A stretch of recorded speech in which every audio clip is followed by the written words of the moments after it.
Can you guess what was the most frequently "what is" question typed into Google last year? You might be as surprised as I was to find out that that question was, "What is love?" You might wonder, why ask an internet search engine about the nature of love? But if not Google, then where can we go to find out about the nature of love? Take Hollywood or Bollywood, for instance. They insist that the only legitimate answer to that question is the romantic sort of love. And most people seem to agree, if only by default. They are dragged into seeking the person who would make them whole on a website or dating app that pushes us to find the one. The origins of this idea are not modern. Ever since the poet Sappho wrote in 17th century BCE of love ripping under her skin like wind through trees, romantic love has been imagined as a crucial experience that marks the peak of human existence. My name is Maria Serban, and I'm a philosopher working at University of East Anglia in Norwich. Join me in a philosophical conversation about why and how we love. Philosophers have tried to untangle questions about love for a very long time, and together we can compare and challenge some of these answers. The Google statistic I started with also suggests that many of us are not satisfied with the idea that romance is the answer. That's why we keep typing the question. The real problem then might be that contemporary culture encourages us to think about love only in a one-dimensional mode. The ancient Greeks, unlike us, did not have a single word for love, but many. They had philia, friendship, and eros, desire. They had storge, affection, the sort that a parent might have for their children and the children for their parents. And agape, unconditional love. Perhaps that's another part of our problem. Our language invites us to think of love as a single, unified sort of thing, when it's nothing of the sort. Where can we find a sense and an answer of the variety of love's experiences? My suggestion is that some ancient myths can help us realize why romance is such a good sell despite being short-lived. I want to remind you today of two ancient Greek myths, so we can question together what they tell us about the nature of love and its role in our lives. Perhaps the myth that best captures the fascination with romance is Aristophanes' idea about soulmates from Plato's Symposium. The story goes as follows. Human beings originally had 2 heads, 4 arms, and 4 legs. We were shaped like round balls and tumbled across the surface of the earth at great speed. The gods grew alarmed at this display of power, so Zeus came up with a plan. He cut human beings in half, leaving with just 1 head, 2 arms, and 2 legs. These halflings developed the habit of devoting considerable amounts of their now limited energy, searching for their lost halves. The desire to find the missing other was irresistible. The myth has had a very long life, describing, if you want, to this day, the inner experience of those who feel that they are incomplete without such love. Take 18th century, for instance. This way of thinking about love made Jean-Jacques Rousseau say about his own experience of falling in love that only after this experience could he be sure that he had really lived. So romantic love had become the goal in its own right.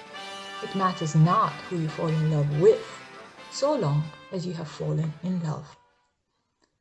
But Plato's original myth about soulmates ended with a twist, and here it might have something new to teach us. Remember Zeus? Yeah, he took pity on the half humans and allowed them to meet and find a little release for their passion in sex. This is only a temporary taste of unity, and it helps, but only to a degree.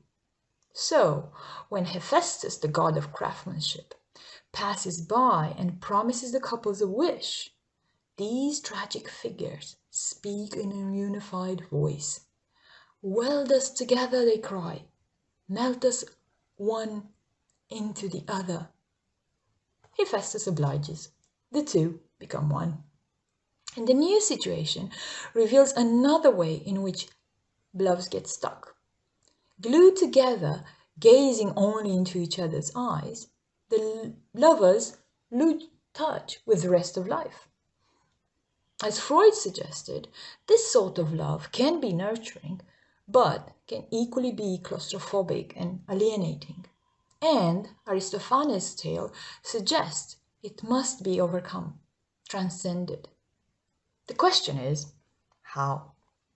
How can the energy that romantic desire releases be directed outward so that it feeds a passion, not just for life together, but for life itself, led together? An answer is given by a different ancient myth, one that's almost forgotten today. It is about the infant god of love, familiar to us as Eros. But the ancient myth also introduces us to another, less familiar figure, his brother. So Eros was born to Aphrodite, and at first everything seemed well. But then Aphrodite noticed something. The child was not growing. It was as if he was possessed by a spirit that clung to infancy, refusing to step into maturity. Aphrodite became anxious and asked for advice from her sister, the wise Themis. The goddess of good counsel, her name literally means what works, advised her to have another child, this time by Ares, the god of war. Themis instructed that the second infant be called Anteros. He would be the equal of Eros. Aphrodite did as her sister said, and it worked. The two sons were rivals. They fought, yet they loved one another. And as long as they played side by side, Eros developed normally. Yet, when they were apart, Aphrodite noticed that Eros would regress. When Anteros brings here is difficulty, a sort of romantic equivalent to the sibling rivalry that young children have in their jostling for a parent's attention. Anteros brings the courage required to resist the fantasy of disappearing into another's arms, and instead embarking on the difficult process of making a life out of love. If Eros is the god of love who shoots people with his arrows and turns them mad with desire, Anteros is the god of love who opposes the madness with a mix of his aunt's pragmatism and his father's strength. But the myth tells us more. Anteros' aunt, Themis, was also known for her skill in bringing conflicting energies into a healing alignment. She was a bit like a couples counselor, among other things. She points out that life is not perfected through love, as the romantic fantasy would have it, but through love, you can find more of life. It's worth reflecting on this detail that Anteros helped his brother only while they played together. When they were apart, Eros regressed. Perhaps this conveys the value of commitment in relationships, a commitment that provides a container for the ups and downs, allowing the couple to work through them together. There is no static happily ever after, but a continuing need to play together. It suggests that a good relationship comes from the future, not from the past, as Aristophanes' myth implies. Love is more made than found. Plato built the myth of Anteros into one of his dialogues. In the Phaedrus dialogue, he describes what happens when individuals fall in love. The following is familiar. Romantic urges compel individuals to rush together, propelled by desire. But Some lovers are blessed by what Plato calls an anterotic dynamic. It is if they are capable to prise themselves apart from one another, stand back a little, and observe what is going on. In this way, a third space opens between them, and it brings this essential capacity for self-awareness. What I believe is interesting about Plato's account is that he argues for a sort of triangular love, where space is made within a relationship for life, beyond the confines of the couple. And that Plato takes this to be the highest form of human love because it makes a good life possible.